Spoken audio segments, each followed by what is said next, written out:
अस्सलाम वालेकुम dear students, कैसे हैं आप लोग? I hope you are all fine. Students, आज हम डिस्कस करेंगे अपना टारगेट पेपर जो कि मैंने बनाया है।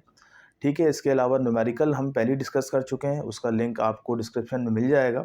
तो आज डिस्कस करेंगे वो पेपर जो हमने अपने एक्सपीरियंस से बनाया है। तो इंशाल्लाह उम्मीद है अल्लाह की ज़ात से कि ये पेपर काफ़ी हद तक आपको एग्ज़ाम में मदद करेगा। ठीक है स्टूडेंट्स, तो स्टार्ट करते हैं गेस्ट पेपर। और चैप्टर वाइज मैंने बनाए इंपॉर्टेंट। तो सबसे पहला चैप्टर जो है वो है मेजरमेंट। ठीक है। तो मेजरमेंट जो है स्टूडेंट्स, कोई इतना बहुत ज़्यादा इम्पोर्टेंट चैप्टर नहीं है। इसमें से अगर कोई क्वेश्चन बना तो मैंने 3 क्वेश्चंस बनाए थे। पहला क्वेश्चन क्या है भाई, पहले इसको देख लेते हैं। टाइप्स ऑफ एरर, एरर की टाइप्स पढ़ के जाइएगा, याद कीजिएगा। और टाइप्स ऑफ एरर आपकी बुक में 2 टाइप्स के हैं, एक है सिस्टमेटिक एरर और दूसरा है रैंडम एरर। और मज़ीद सिस्टमेटिक और रैंडम्स की क्या है, मज़ीद टाइप्स हैं, वो एग्जाम्पल्स हैं, वो आप याद कीजिएगा। ठीक है। तो सेकंड है significant figures. Student, significant figures ये क्वेश्चन भी आ सकता है।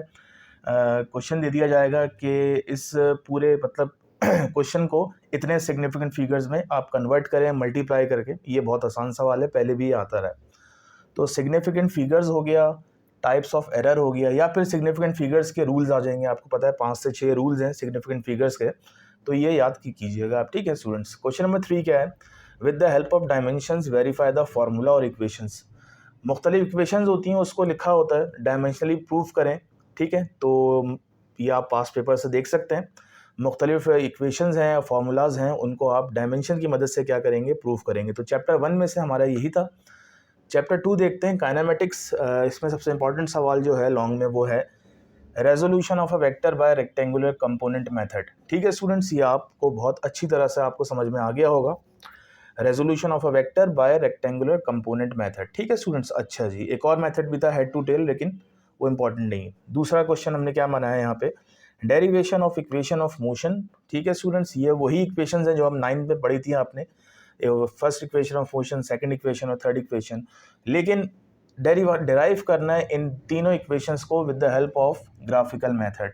और मैंने जो यहाँ पे लिखी हैं वो लिखी है इक्वेशन नंबर 1 और इक्वेशन नंबर 3, ये लाजमी आपको करनी है बाय यूजिंग ग्राफिकल मेथड। ठीक है स्टूडेंट्स।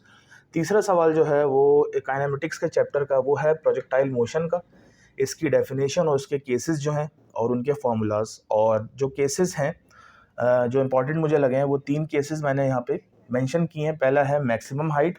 ठीक है, मैक्सिमम हाइट का फार्मूला ड्राइव करना है। सेकंड जो है वो है टोटल टाइम ऑफ फ्लाइट, मतलब जो ऑब्जेक्ट है या बॉडी या मतलब जो भी है ऑब्जेक्ट जिसको हम फायर करते हैं, उसका टोटल टाइम निकालना है।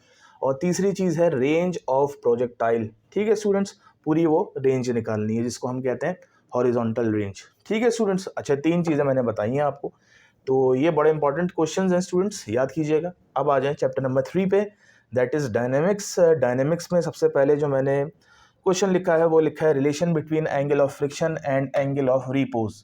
ये लास्ट क्वेश्चन है स्टूडेंट्स, बल्कि लास्ट टॉपिक है चैप्टर नंबर 3 का, इसको करिएगा, इसकी डेरिवेशन है। सेकंड देखते हैं law of conservation of linear momentum, और इसी के साथ डेफिनेशंस कर लीजिएगा इम्पल्स।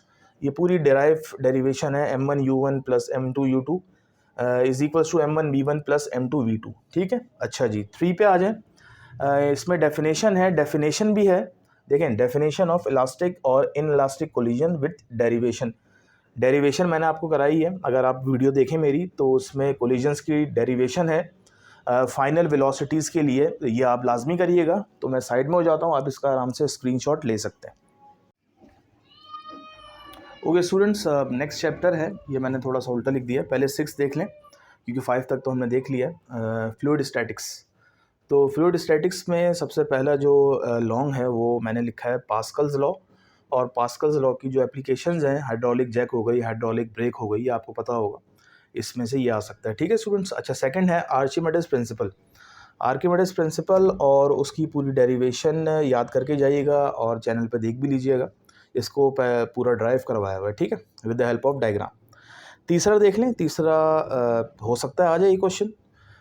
सरफेस टेंशन की डेफिनेशन याद कीजिएगा और उसकी जो एग्जांपल हैं 4 या 5, वो भी आप याद करेंगे। तो ये चैप्टर है फ्लूइड स्टैटिक्स।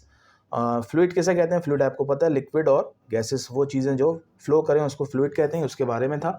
अच्छा जी, ये है फ्लूइड डायनामिक्स। ये दोनों इंटर रिलेटेड चैप्टर्स हैं। ये फ्लूइड स्टैटिक्स मतलब फ्लूइड एट रेस्ट, और ये फ्लूइड डायनामिक्स मतलब फ्लूइड इन मोशन।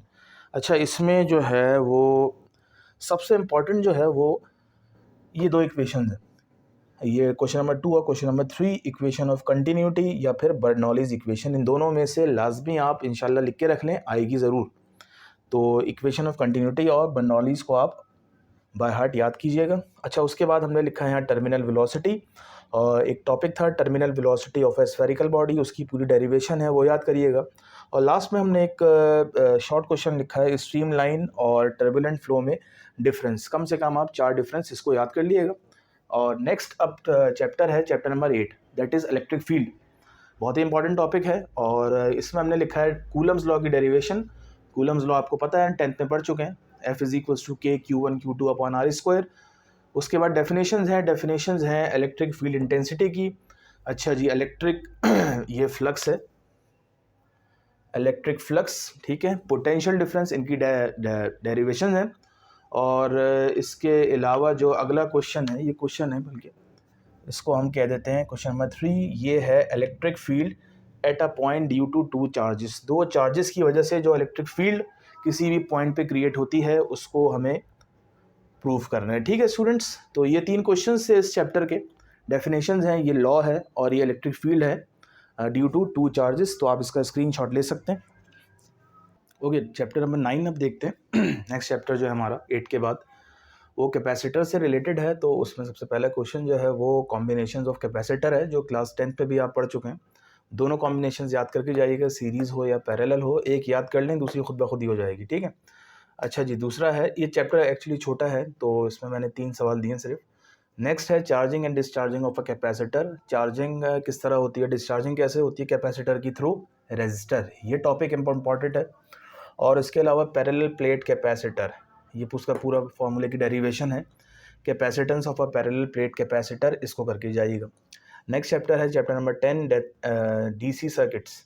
उसमें सबसे मेन जो लॉ है वो किरचॉफ के रूल्स हैं, लॉ हैं, इसको हम कहते हैं KCL KVL. KCL stands for Kirchhoff current law और KVL stands for Kirchhoff voltage law.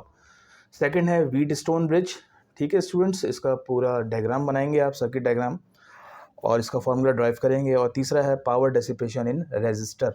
ठीक है, पावर जो खर्च होती है रेजिस्टर में, जिसको हम जूल्स लॉ भी आप पढ़ चुके हैं, उसी से रिलेटेड। ठीक है, ये 3 टॉपिक्स हो गए। नेक्स्ट देखें, चैप्टर नंबर 11 है ऑसिलेशंस।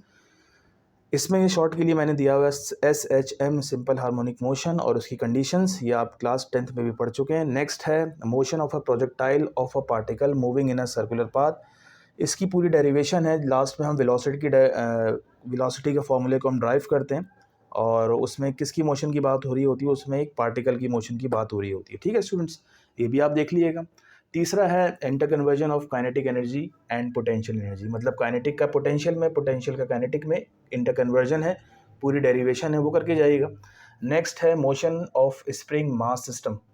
ठीक है स्टूडेंट्स, आप देखेंगे इसी चैप्टर में एक टॉपिक है motion of spring mass system, उसकी पूरी डेरिवेशन है, डायग्राम है, वो भी देख के जाइएगा। नेक्स्ट है चैप्टर नंबर 12 अकॉस्टिक्स।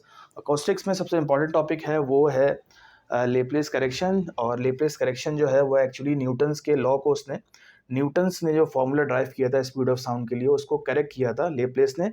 तो ये बड़ा इंपॉर्टेंट टॉपिक है, लेप्लेस करेक्शन। नेक्स्ट है mode of vibration in A stretch spring. ये आपने पढ़ा होगा, फंडामेंटल मोड होता है, सेकंड मोड होता है, थर्ड हार्मोनिक होता है, इस तरह से 3 4 5 फॉर्मूले हैं, वो पूरी डेरिवेशन आप एक फॉर्मूला याद हो जाएगा, बाकी खुद ब खुद ही आप प्रैक्टिस कीजिएगा। थर्ड है डॉपलर इफेक्ट, इंतहाई इंपॉर्टेंट टॉपिक है, और इसके 6 केसेस हैं, जिसमें आप शुरू के 4 केसेस याद कर लीजिएगा। ठीक है, पहला याद हो गया तो दूसरा खुद ब खुद ही हो जाएगा, तीसरा याद हो गया तो चौथा भी एज इट इज़ है तकरीबन। अब नेक्स्ट देखें, नेक्स्ट है factor affecting speed of sound. 3 से 4 फैक्टर्स हैं जिस पे स्पीड ऑफ साउंड डिपेंड करती है, जो कि स्पीड ऑफ साउंड को अफेक्ट करते हैं, वो आप याद करके जाइएगा। ठीक है स्टूडेंट्स, तो इस तरह से ये चैप्टर नंबर 12 तक मैंने कर लिए, तो आप इसका स्क्रीनशॉट ले सकते। Okay students, last second last chapter है chapter number 13, that is physical optics. उसमें एक्चुअली ये टॉपिक जो है लास्ट मतलब बुक जो थी उसमें ज्योमेट्रिकल ऑप्टिक्स के नाम से था आई थिंक, और उससे पहले एक चैप्टर था, जहन में नहीं आ रहा नाम, उसमें भी ये तमाम चीज़ें थी। तो ये तमाम चीज़ें पहले भी इम्पॉर्टेंट थी, ठीक है, और ये तमाम चीज़ें अभी भी इम्पॉर्टेंट है नई बुक के हिसाब से। इसमें पहली चीज़ है यंग डबल स्लिट एक्सपेरिमेंट, और दूसरा इसके साथ आता है कभी कभी न्यूटन्स रिंग और माइकलसन इंटरफेरोमीटर। ये एक साथ नहीं आते, कोई भी एक चीज़ आती है। और लास्ट में डायफ्रैक्शन ग्रेटिंग करिएगा। और कौन सा केस है ये, एक्सरे वाला जो केस था, याद होगा आपको, एक्सरेज थी, वो क्रिस्टल से डायफ्रैक्ट हुई थी तो वो पूरी डेरिवेशन है। तो ये 4 टॉपिक्स इंपॉर्टेंट हैं, जिसमें से ये बहुत ज़्यादा इंपॉर्टेंट है, यंग डबल स्लिट और न्यूटन्स रिंग।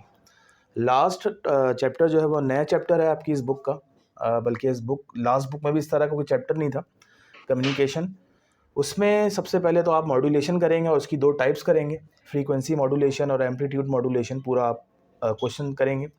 उसके बाद आप एडवांटेजेस लिखेंगे किसके, डिजिटल ट्रांसमिशन के ओवर एनालॉग ट्रांसमिशन, मतलब डिजिटल सिग्नल्स या डिजिटल ट्रांसमिशन के advantages over analogue transmission. Last है 3 स्टेप्स थे, आपने पढ़े होंगे, बल्कि आप पढ़ेंगे कि steps of analogue to digital conversion, analogue signal से डिजिटल में किस तरह से कन्वर्ट किया जाता है।